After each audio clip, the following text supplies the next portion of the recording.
the farmer who planted what everyone else threw away.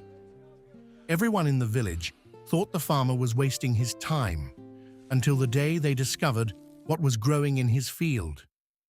In a small village, there lived a farmer named Samuel. Samuel was known for doing things differently. One morning, after the market closed, he noticed something strange. Behind the market were baskets filled with seeds and small fruits that people had thrown away because they looked old and useless. Everyone ignored them, but Samuel stopped. He picked them up and took them home. His neighbor laughed when he saw him. "Samuel, why are you planting rubbish?" Samuel smiled. "Maybe it only looks useless because nobody has given it a chance." He carefully planted the seeds in a small part of his farm. Every morning, he watered them. He removed the weeds. He protected the young plants from animals. Days passed. Nothing happened. The villagers laughed even more. "See, we told you." But Samuel didn't give up.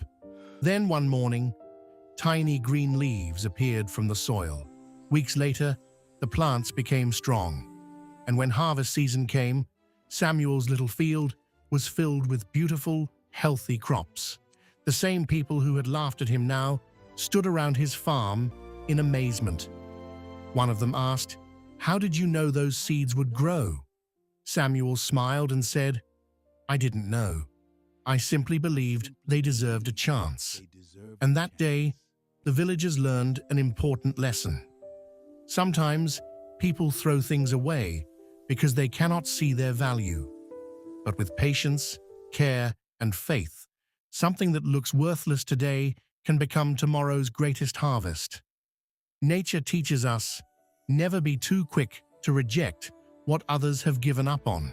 Some things only need the right person, the right care, and enough time to reveal what they can become. What have you almost given up on because it didn't look promising?